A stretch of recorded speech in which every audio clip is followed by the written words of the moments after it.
Great morning one and all. I'm Kavya. ఈ రోజు మీ అందరితో షేర్ చేసుకోబోతున్న టాపిక్ వచ్చేసి సెలీనియం గురించి అనమాట.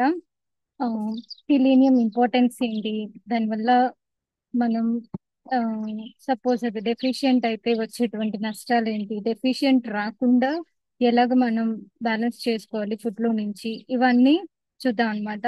సో లేట్ చేయకుండా ఇప్పుడే టాపిక్ లోకి వెళ్ళిపోదాం. This is about selenium. దీని రోల్ ఏంటి, ఇంపార్టెన్స్ ఏంటి, డైటరీ నీడ్స్ ఏంటి, ఇవన్నీ చూద్దాం. ఓకేనా? అయితే ఫస్ట్ అసలు సెలీనియం అనేది ట్రేస్ మినరల్ ఎసెన్షియల్. అంటే ట్రేస్ అంటే తక్కువ అమౌంట్ లో అవైలబుల్ ఉండేటువంటి ఎలిమెంట్ అని అర్థం అన్నమాట. ఇది నార్మల్ గానే గ్లోబల్ గా చూసుకున్నప్పుడు రిమైనింగ్ ఎలిమెంట్స్ తో పోల్చుకున్నప్పుడు ఇది ట్రేస్ ఎలిమెంట్ పీరియాడిక్ టేబుల్ లో తీసుకున్నా కూడా. అట్లానే ఇది మన హ్యూమన్ బాడీకి కూడా ఆ, ఒక ట్రేస్ మినరల్ లాగా కొంచెం అమౌంట్ తీసుకుంటే సరిపోతుంది. అది ఎంత అనేది కూడా క్లియర్ గా నేను అప్కమింగ్ స్లైడ్స్ లో చెప్తాను. ఇది ఒక పవర్ఫుల్ యాంటీ ఆక్సిడెంట్ లాగా కూడా పనిచేస్తుంది. అంటే ఆక్సిడేటివ్ స్ట్రెస్ నుంచి మన బాడీలో ఉన్నటువంటి సెల్స్ ని ప్రొటెక్ట్ చేయడానికి కూడా సెలీనియం అనేది చాలా ఇంపార్టెంట్ అన్నమాట. థైరాయిడ్ ఫంక్షన్ ప్రాపర్ గా అవ్వాలి అన్నా కూడా ఈ సెలీనియం అనేది క్రూషియల్ రోల్ ని ప్లే చేస్తుంది. ఇమ్యూన్ రెస్పాన్స్ కానీ, అలానే వెరీ స్మాల్ అమౌంట్స్ అనేది తీసుకోవాల్సి ఉంటుంది. కానీ అది అమౌంట్ చిన్నదైనప్పటికీ కూడా దీని ఇంపాక్ట్ అనేది చాలా ఎక్కువగా ఉంటూ ఉంటుంది.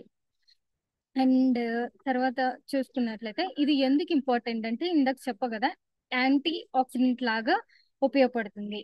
Anti oxidant defence, like oxidative stress నుంచి బాడీని ప్రొటెక్ట్ చేయడానికి కానీ, థైరాయిడ్ హార్మోన్ మెటబాలిజం గురించి కానీ, ఆ, అలానే డిఎన్ఏ సింథసిస్ ప్రాపర్ గా జరగాలన్నా కూడా ఈ సెలీనియం అనేది మస్ట్ గా మనం తీసుకోవాలన్నమాట.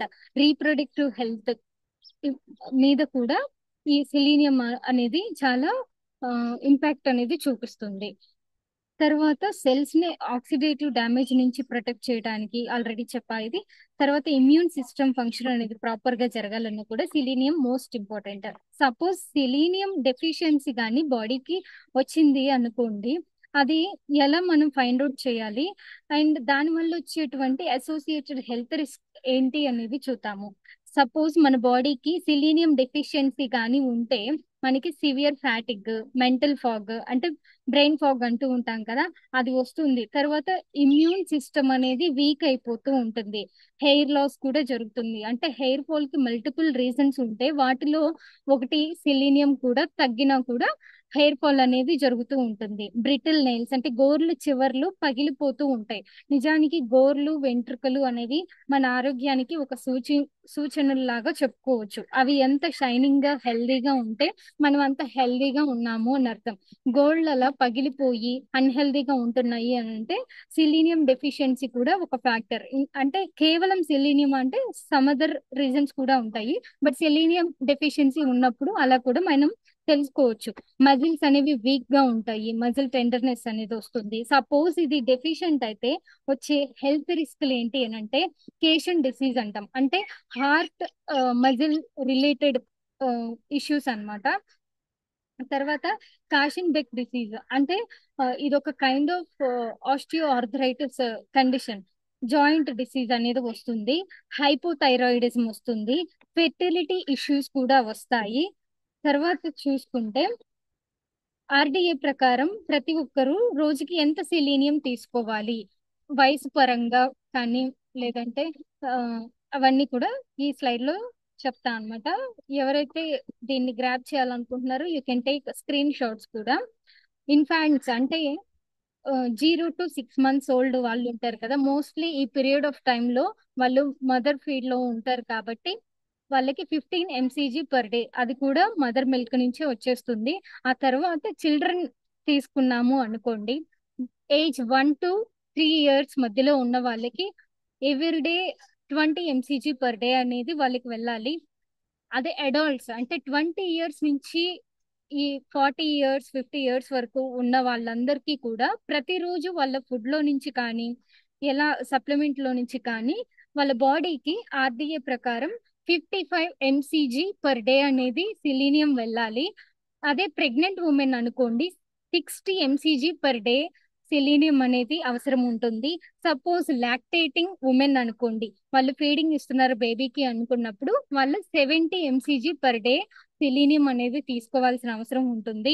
ఎందుకంటే వాళ్ళ బాడీకి ఒక 55 తీసుకున్న బేబీకి మిగతా 15 mcg. So 70 mcg per day అనేది అక్కడ మనకి బ్యాలెన్స్ అయిపోతుంది. టోలరబుల్ అప్పర్ లెవెల్ ఇంటేక్ అంటే మరీ ఎక్కువగా తీసేసుకున్న సమ్ ఫుడ్స్ నుంచి వస్తుంది అనుకున్నప్పుడు, ఆ ఫుడ్స్ ఎక్కువగా తీసేసుకున్నప్పుడు ఏమవుతుంది, కొన్నిసార్లు మనకు తెలియకుండా సెలీనియం ఎక్కువ అమౌంట్ లో తీసేసుకుంటాం. అలా ఎక్కువ అమౌంట్ లో తీసుకున్న అప్పర్ మోస్ట్ లెవెల్ వచ్చేసి 400 mcg పర్ డే కంటే కూడా ఎక్కువ తీసుకోకూడదు. దాన్ని మించి తీసుకున్నాము అంటే అది విషంగా మారిపోతుంది. దాన్నే సిలీనోసిస్ అని అంటాము. అది టాక్సిసిటీ అన్నమాట. సెలీనియం నీడ్స్ ఏంటి, ఏజ్ ని బట్టి కానీ జెండర్ ని బట్టి కానీ అని అంటే, పిల్లల్లో తీసుకున్నట్లయితే వాళ్ళ గ్రోత్ కి డెవలప్మెంట్ కి సెలీనియం అవసరం. అడల్ట్స్ లో తీసుకున్నాము అనుకోండి, ఇమ్యూన్ సిస్టమ్ లేదా థైరాయిడ్ ఫంక్షనాలిటీ ప్రాపర్ గా వర్క్ అవ్వాలి అని అంటే సెలీనియం అనేది చాలా మేజర్ రోల్ ని ప్లేస్ చేస్తుంది. అలాగే ప్రెగ్నెన్సీ లేదా లాక్టేటింగ్ ఉమెన్ అట్లా increase demand for foetal development, లోపల ఉన్న బేబీ లేదంటే వాళ్ళ ఫీడింగ్ బేబీ డెవలప్మెంట్ ప్రాపర్ గా జరగాలి, మిల్క్ ప్రొడక్షన్ బాగుండాలి అన్నా కూడా సెలీనియం అనేది ఇంపార్టెంట్ అన్నమాట. ఎల్డర్లీ పీపుల్ లో తీసుకున్నట్లయితే యాంటీ ఆక్సిడెంట్ ప్రాపర్టీస్ అనేవి ఉంటాయి కాబట్టి వాళ్ళకి ఆక్సిడేటివ్ స్ట్రెస్ అనేది ఎక్కువగా ఉంటది వయసు అయిపోయిన వాళ్ళకి కానీ తీసుకుంటే. ఆక్సిడేటివ్ స్ట్రెస్ నుంచి రిలీవ్ చేయడానికి సెలీనియం అనేది చాలా ఆ ఉపయోగపడుతుంది. అట్లాగే ఏ ఫుడ్ సోర్సెస్ లో ఈ సెలీనియం ని మనం తీసుకోవచ్చు అని అంటే, మేజర్ రిచ్ సోర్స్ వచ్చేసి బ్రెజిల్ నట్ లో సెలీనియం చాలా ఎక్కువగా ఉంటుంది. కాబట్టి ఇది మోడరేట్ క్వాంటిటీలో ప్రతిరోజు తీసుకోవాలి, టూ మచ్ కూడా తీసుకోకూడదు. సీ ఫుడ్స్ లో వచ్చేసరికి టూనా, సార్డినెస్ అండ్ ష్రింప్, వీటిల్లో kind of fishes and shrimp అనేది మీకు తెలుసు కదా, వాటిల్లో ఉంటుంది. మీట్స్ వచ్చేసరికి turkey, chicken, beef, whole grains, eggs and dairy products వీటిల్లో ఉంటుంది. మీరు కీన్ గా నోటీస్ చేసినట్లయితే ఆల్మోస్ట్ మన డైట్ లో ఉండేటువంటి ఇంగ్రీడియంట్స్ ఇవన్నీ కూడా, I mean dietary allowed foods. So almost మనం ఎవ్రీడే సెలీనియం అనేది ప్రాపర్ గా తీసుకుంటున్నాము. ఈవెన్ ఆఫ్టర్ ద డైట్ కూడా సెలీనియం అనేది ఎవ్రీడే నీడ్. ఓన్లీ డైట్ లో ఉన్నంత వరకు మాత్రమే న్యూట్రిషన్ కాదు, ఇట్ ఈస్ ఎవ్రీడే నీడ్. అయితే ఈ గ్యాప్ సపోజ్ ఫుడ్ నుంచి మీకు రావట్లేదు అన్నప్పుడు ఈ గ్యాప్ ని ఎలా ఫిల్ చేసుకోవాలి, ఫుడ్ అండ్ సప్లిమెంటేషన్ తీసుకున్నట్లయితే బ్రెజిల్ నట్స్ ఎన్ని తీసుకోవచ్చు అంటే 1 to 2 బ్రెజిల్ నట్స్ తీసుకోవచ్చు పర్ వీక్. రోజు తీసుకోకూడదు, ఓకేనా. అండ్ సీ ఫుడ్ కానీ తీసుకున్నాము అంటే సీ ఫుడ్ ఎంత ఆఫెన్ గా తీసుకోవచ్చు అంటే వారానికి 2 సార్లు మాత్రమే తీసుకోవాలి.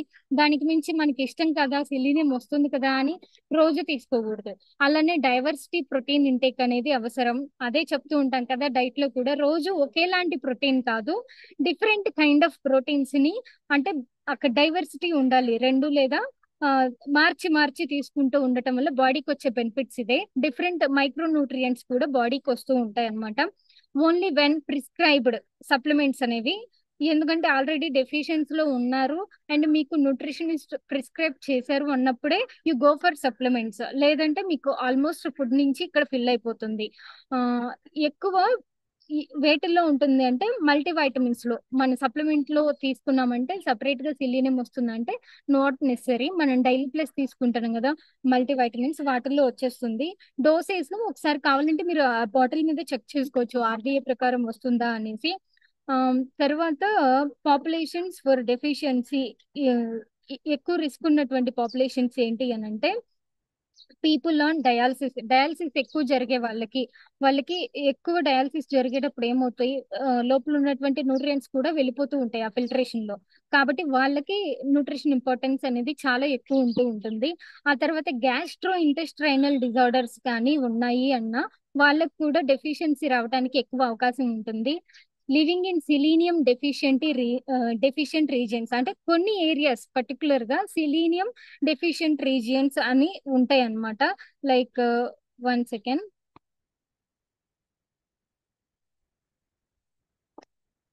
సెలీనియం డెఫిషియంట్ ఎక్కడ ఉంది ఇది, ఎక్కడో చూసామే. Selenium, China, Siberia, North Korea. Okay, China, Siberia, North Korea. Like China, Siberia, North Korea ఇలాంటి కంట్రీస్ లో ఏంటంటే న్యాచురల్ గానే వాళ్ళకు ఉండేటువంటి మట్టిలోనే సిలీనియం అనేది తక్కువగా ఉంటుంది కాబట్టి ఆ ప్రజల్లో సెలీనియం డెఫిషియన్సీ ఉండటానికి అవకాశం ఎక్కువగా ఉంటుంది. తర్వాత ఎవరైతే వేగాన్స్ ఉంటారో, వేగాన్ డైట్స్ చేస్తూ ఉంటారో వాళ్ళకి ఆ ప్రాపర్ గా సెలీనియం అందదు. సపోజ్ మీరు ప్రీవియస్ స్లైడ్స్ లో చూసుకున్నా కూడా సెలీనియం మెజారిటీ కంటెంట్ ఫుడ్స్ అన్ని కూడా సీ ఫుడ్స్ ఉన్నాయి. సో వేగన్ పీపుల్ కి డెఫిషియన్సీ రావడానికి అవకాశం ఎక్కువగా ఉంటుంది. కన్క్లూజన్ ఏంటి అంటే సిలీనియం అనేది చిన్న ఎలిమెంట్ అయినా కూడా చాలా ఇంపార్టెంట్ న్యూట్రియంట్ అన్నమాట. ఇది ఇమ్యూన్ సిస్టమ్ ని, రీప్రొడక్టివ్ సిస్టమ్ ని, thyroid and anti oxidant functions ని చాలా సపోర్ట్ చేస్తుంది. వాటి అన్నిటికీ కూడా ఇది చాలా అవసరం. అయితే బ్యాలెన్సింగ్ అనేది ఇక్కడ కీ అన్నమాట. డెఫిషియన్సీ ఉన్నా నష్టమే, అలాగని టూ మచ్ ఇంటేక్ ఉన్నా కూడా నష్టమే. రెండు ఆమ్, ఎలా అంటే సింగిల్ సోర్స్ నుంచి తీసుకోవడానికి ఎప్పుడూ చేయకండి. డిఫరెంట్ వేరియస్ ఫుడ్స్ నుంచి తీసుకొని బ్యాలెన్స్ చేసుకోవడానికి చూడండి. హోల్ ఫుడ్ డైట్ ఫాలో అవ్వండి. లైక్ నేను ది ప్రజెంటేషన్ కోసం, ఐ మీన్ ఈ కంటెంట్ ప్రెజెంట్ చేయడానికి నేను తీసుకున్నటువంటి రిఫరెన్సెస్ అన్ని ఇక్కడ చూపిస్తున్నట్టు అనమాట. ఎన్ఐహెచ్ఓ, డబ్ల్యూహెచ్ఓ, ఎఫ్ఏఓ, ఇవన్నీ అనమాట. Thank you so much for giving me this opportunity. Well science. Stop share. ఎంతసేపు వచ్చింది?